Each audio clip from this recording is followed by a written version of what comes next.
Dr. Rahul, this is a very important question, and I'm sure there's no clear-cut answer, but how do we recognize when somebody is going under depression? Is there any way of recognizing it? Yeah. See, first I'll tell you what is depression. Depression is different from sadness. Sad, all of us do get sad sometimes. Today, something happened in my clinic. I might not be happy. I might be a bit concerned. But what will happen once I come back home? I start interacting with my family. My mood will be up, cheered up. So this is sadness. This is not depression. Depression is basically a biological thing. Okay, in which the person will have sad mood, anergia, that is feeling tired very easily, anhedonia, that is the person doesn't feel happy while doing the things that used to make him happy. Person will have decreased concentration. He will have negative thoughts about future or the past. Sleep and appetite will get disturbed. Now, if a person is suffering from such condition, then it is depression. Now, another thing, how will a family member recognize whether the other person in the family looks depressed or not?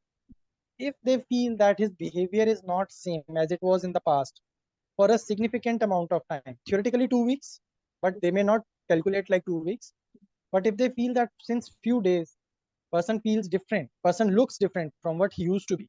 For example, previously the person used to be very interactive, he used to take decisions, now he just sits, gets irritable, doesn't eat properly. So probably the person might be depressed. For the couple going through the grieving period of after suffering a miscarriage, they will still see life happening around them. They will still see people who are pregnant, people who are giving birth. They will feel jealous, probably. They will feel like they are cursed. They'll feel a range of emotions. Now, how do you advise them manage those emotions? If any one of the viewers is watching this tonight. See, first thing is, it is normal to feel jealous. It is normal to feel cursed. It is normal to feel sad. It is normal to feel angry. Okay. But most important thing is, can you stop others getting pregnant? No. So accept it. Number one. Number two, try to talk to each other at least. It means ventilate.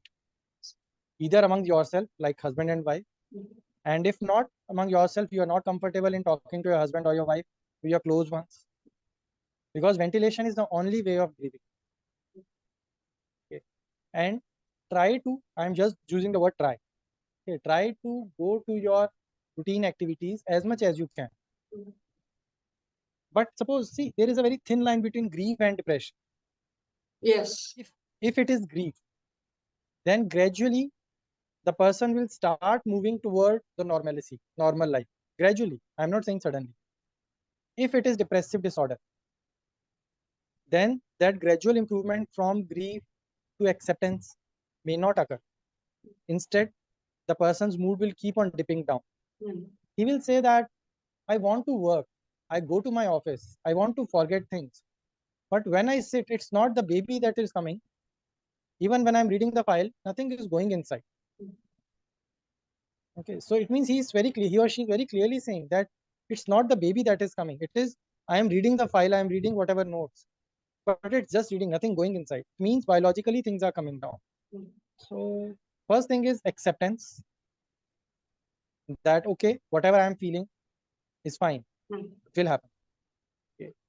Second, try to talk to your close ones. Third, try to do the activities that you used to do in the past. One more thing I want to share. Sometime, one or two patients I have seen, they told that I feel guilty when I feel happy after. Suppose the miscarriage happened around 7 days, 10 days back. After that, they went for some birthday party or something. And there they forgot the miscarriage. And they were enjoying, or at least they were living that moment of happiness. Then they start feeling guilty. How can I be happy? Don't feel guilty. It is a process of grief. You will come out of grief. Existing depressive symptoms, is it more difficult for them to handle miscarriages? Yeah. Not only existing, there are two things that we can talk about. One is, suppose there is a person who had a past history of depressive disorder. Okay. currently the person was in remission. That is, no depressive disorder was there or no depressive symptoms were there. And she had a miscarriage. She will have higher chances of developing depressive disorder now, because this event will act like a precipitating event for the next episode. Number one. Number two, suppose the lady was having depressive symptoms, say mild depressive disorder, and she had a miscarriage. Then also it will become difficult, because now there are high chances that she may switch from mild to moderate or severe depression. So in that case, they should take help. Getting the help needed at the right time, although crucial, I think not many people have that liberty. Yeah, many people don't have that liberty, number one. Number two, although now the scenario is changing, Yes. But in the past, training of undergraduate doctors in MBBS for psychiatry was not that good. Psychiatry was not given that much importance in the past. So quite often things were missed also in the past. I'm not saying always, quite often. But now the things are changing. Even in MBBS, they are given a lot of exposure in psychiatry. So once they become specialists in urology or gynecologist, they are quite capable of picking up depressive disorder. So at least basic counseling and basic psychopharmacological intervention can be done. And one more thing I'll tell you. You said that liberty, things are changing. For example, under this new National Medical Council policy, new medical health policies are there, in which a lot of emphasis is given on counseling, how to teach counseling to your undergraduate students. So things will change, but it will take time. So we are slowly realizing that the emotional needs of the patients should also be met, not just the clinical need. Yeah. Getting the help needed at the right time, although crucial, I think not many people have that liberty. Yeah, many people don't have that liberty, number one. Number two, although now the scenario is changing, Yes. But in the past, training of undergraduate doctors in MBBS for psychiatry was not that good. Psychiatry was not given that much importance in the past. So quite often things were missed also in the past. I'm not saying always, quite often.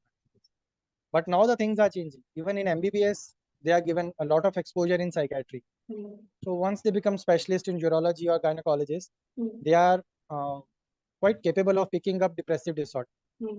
So at least basic counseling and basic psychopharmacological intervention can be done. And one more thing I'll tell you. One pattern that I keep seeing in this interview is the importance of talking things out with your partner or with loved ones. Yes. The thing is, not all of us are equipped to talk. No. Yeah. All of us are not equipped to talk to our partners. I agree. Yes. Then talk to someone. Yes. Now, who is that someone? There will be someone in the life. Yeah. Your mother, your father, or your brother, your sister, your friend, someone. Yeah. See, I'll share one of the common cultural activity that is done in India, at least in northern India. Southern India also it is done. When someone dies, I'm not talking about miscarriage. I'm talking about grief now. When there is a death in the family, what is the usual cultural thing that happens? That for few days, say 3 days, 10 days, 12 days, 1 month, whatever is the cultural thing, people from surrounding, neighbor, village, or relatives, they come and they talk about the person who had died. What is this? This is ventilation.